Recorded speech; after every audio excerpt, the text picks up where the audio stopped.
Are you bored of all of those holier-than-thou deities, the ones that always seem to be saving the world and banging on about things like morality, covenant, service, and that sort of thing?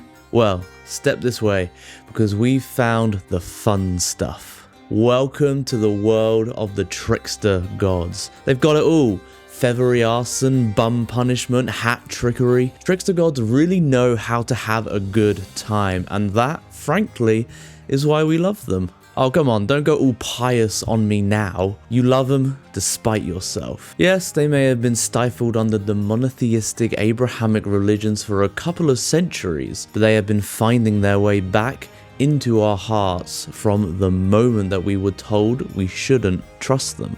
Everybody loves a bad boy, right? Just look at the presentation of Loki in the Marvel Cinematic Universe. Tom Hiddleston's meddlesome demigod has become one of the standout characters, even reaching beyond the movies and into his own TV miniseries. 2 seasons now, I believe. Similarly, Anansi and Wisaka Jack have found new life as Mr. Nancy and Whiskey Jack in Neil Gaiman's novel and the TV series American Gods.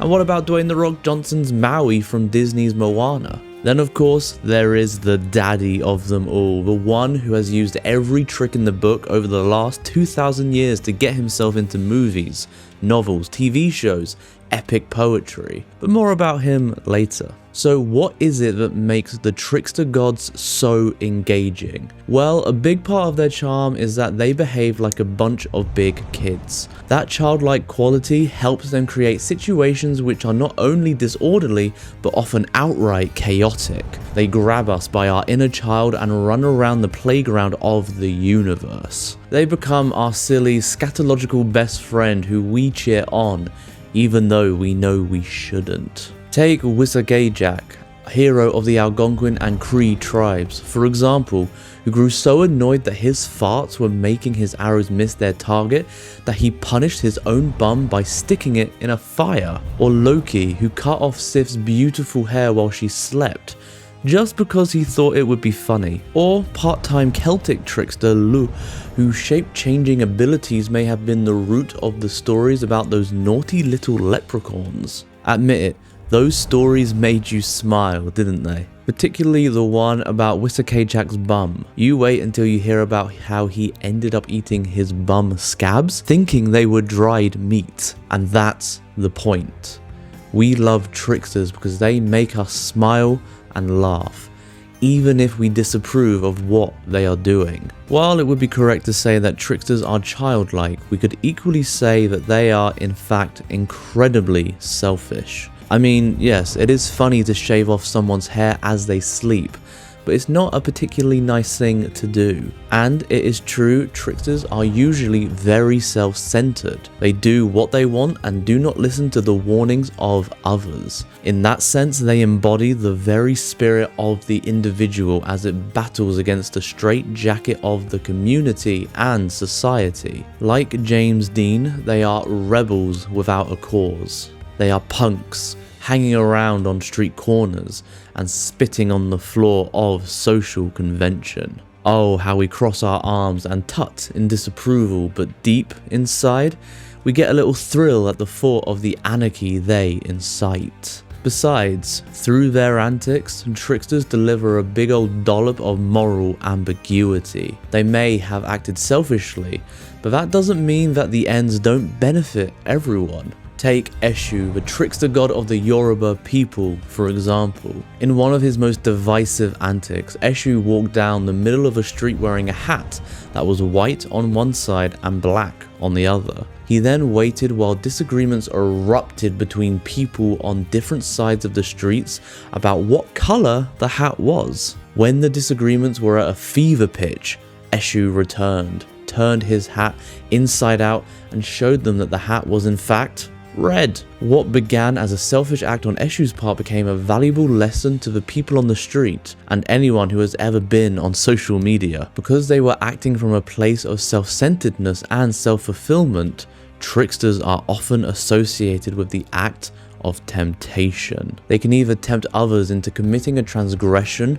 or they can be motivated by temptation themselves. A perfect example of this is the master storyteller and child of the earth and sky, Anansi, the spider. For example, in the tale where Anansi wants to buy all of the stories in the world from his father, Niame, he is sent on a quest to capture several dangerous beasts. Anansi uses his cunning to position each of the creatures in a difficult situation and then tempts them with an easy solution. Each time, the beast falls for his tempting trick and he captures them, gaining all of the stories in the world from Niame. This sense of tempting others into a mistake is found in many trickster tales, such as when Hercules tempts Atlas into putting the world back on his shoulders, supposedly temporarily, before running off with the golden apples of Hesperides. Conversely, Anansi is also an example of a trickster who is frequently tempted himself. For example, having won all of the stories in the world from Niame,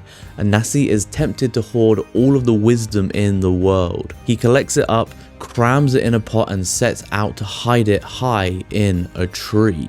However, tricked by his son Nitkuma, Anansi drops the pot and his wisdom is distributed to all the peoples of the world. Temptation, whether used by the trickster as a device or pursued as a motive, often leads to trouble. Anansi's trump card is his amazing ability to communicate, to tell stories and entrance listeners, and he is not the only trickster with the gift of the gab. Both the trickster Hermes and his Roman equivalent Mercury are messengers of the gods, presiding over communication. Narada from the Hindu pantheon has a similar role as a messenger, as does Eshu, who knows all the languages of humankind. In fact, Eshu was so convincing that he once persuaded the sun and the moon to change places and completely upset the natural order of the universe. Interestingly, Mercury, Hermes, and Eshu are all also connected to the worlds of commerce. Whether buying a used car or digital currency,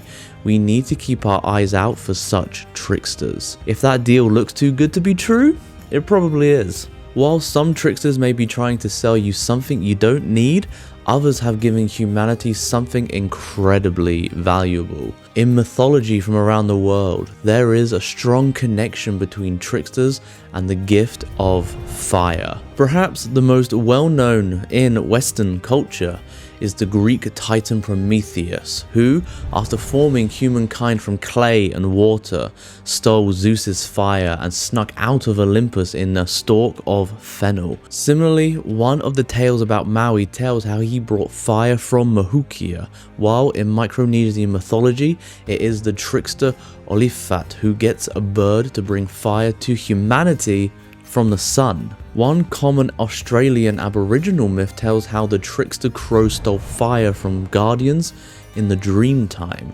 ultimately causing much of the land to be scorched and colouring his feathers ashy black. Some tricksters don't need to steal fire from anywhere else. They have the potential for ignition in the palms of their hands. Twisted fire starters such as these tricksters are gods of thunder and lightning. In Norse mythology, it isn't Loki but Thor who is the god of thunder, although he does get involved in several scrapes with Loki, notably doing full drag to convince Thrym that he was the beautiful potential bride, Freya. King of the Hindu gods Indra is a powerful trickster who wields a weapon made from the spine of another god, Dadichi, which sparks with thunder and lightning. The mischievous Slavic god Veles, a shapeshifter and magician, is said to repeatedly challenge the storm god Perun. Both Indra and Veles have roles as guardians of the underworld, which is shared by the Celtic trickster Manawman Machlia. While he doesn't command thunder and lightning, Manawman Machlia is the god of the sea, a perfect domain for a changeable and unpredictable trickster. It is the rumblings and explosions, the currents and the eddies of a very different force which preoccupy another bunch of tricksters. We could be polite and use the word procreation, but that doesn't really cover it adequately, so let's just call it lust, shall we? There are some trickster gods who are never happier than when they've got their phallus out and are waving it at passers-by, and turning off the monetization of this video potentially. In fact, one of the ways the Greeks honoured horny old Hermes was to create a herm, a large phallic sculpture with nothing but a human head on top and a lovely set of male dangly bits sticking out of the front. Well, I suppose it's somewhere to hang your hat. Hopi trickster and fertility god Kokopelli is often depicted as hunched over, blowing his own flute. Not a euphemism. While Aztec god and wily old dog Huevo Coyote, no, I'm not being rude, his name literally means old coyote, is not only a god of mischief, but also of sexual passion. The mix of trickster and unbridled sexuality often leads to difficult and distressing acts. Take Welsh trickster Gwydion, for example. Son of the god Beli and goddess Dion, Gwydion actually causes a war so that his randy brother Gilferwe can rape the virginal Gwyn. As punishment over a period of 3 years, Gwydion and Gilferwe are transformed into a mating pair of deer, boar and wolves, one male and one female. Each year they breed and their children are taken from them. The bestial punishment seems to work on Gwydion, who continues his trickery but steers well clear of any further sexual entanglements, unless you count his creation of the flower maiden Blodeuwedd, who he expects will remain loyal to his nephew Llyw. Spoiler, she doesn't. Gwydion and Gilferwe's transformation into various beasts shepherds us towards a major group of tricksters in pantheons from around the world, those who appear in the form of animals. We've already encountered many of them in this video. Charismatic trickster Anansi, whose stories emerged in Africa but are now told all over the world, is a spider. That cheeky aboriginal crow, still covered in the ashes and soot of the fire he started, has become the inspiration for various pieces of English literature, namely Ted Hughes's poetry collection, Crow, and Max Porter's astonishing work, Grief is the Thing with Feathers. The indigenous people of the Pacific Northwest coast have trickster ravens, while raven and coyote are the stars of many Native American tales. In China, we find Sun Wukong, otherwise known as Monkey or the Monkey King, whose adventures are retold in the epic Journey to the West. Even the Celtic bear god Artaois, who has associations with Gwydion and Mercury, may have had elements of the trickster about him. So, why do so many tricksters appear as animals? Well, they represent the same untamed wild energy that we find in our childlike tricksters. They encourage us and warn us about the primal energy we have within. They also remind us that we, humankind, are essentially animals ourselves. We are connected to the natural world, and what we do has an effect. If we ever get too uppity, too proud, too distant from our roots, we go back to those stories and find supposedly clever humans being outsmarted by mere dumb animals. Of course, there is one trickster I haven't mentioned yet. He was a relative latecomer to the party, and yet we can regard him as the daddy of them all. People have taken qualities from many different tricksters and attributed them to him. He is the romantic hero, the epitome of evil, and if you believe the makers of South Park, a gay icon. Who else could it be but the big man himself? The beast, Abaddon, Lucifer, Satan, Mammon, the big bad boogeyman. Yep, it's the devil. He is animalistic, often shown as a shaggy-haired beast with cloven hooves, a tail and horns. He is frequently depicted as being childlike, notably in woodcuts where he gets humans to kiss his bum, or literally poops them out. Cheeky. Like some of our other tricksters, he is the god of the underworld. While he may not have given humanity the gift of fire, he certainly seems to love toasting sinners on the flames of his fiery realm. Commerce is definitely his domain. Money is, after all, the root of all evil. He has even been shown to have the gift of the gab. Milton's Satan in Paradise Lost creates a heaven of hell and a hell of heaven. just through his words. He really is the master of fake news. Thank goodness he doesn't have a Twitter account. Lust is one of the 7 deadly sins, all of which seem to be in Satan's remit, and his skills as a tempter are legendary. Yes, the devil really is the arch trickster. His influence has been so persuasive that when Eshu's name was first translated from Yoruba to English, it was translated as Satan. The Western Christian perception of the devil meant that the other tricksters were damned with his name. Within a monotheistic belief system where the main deity became everything that is perfect and good, the devil's rebellion meant that he became far more than just a cheeky chappy. He became the epitome of evil itself. He was turned from being a trickster who, by leading humans from the path of righteousness, could make them realize something about themselves, to something that should be shunned at all cost. Not that we listened.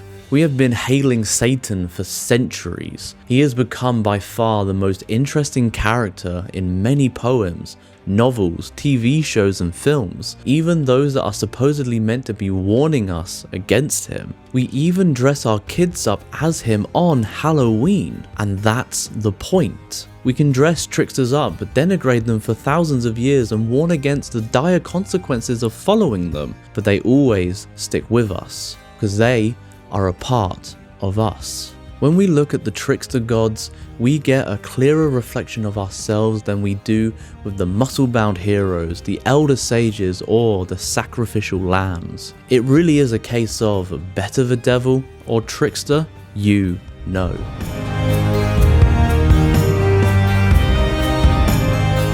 If you want to learn more about trickster deities, then we have a whole load of books perfect for you.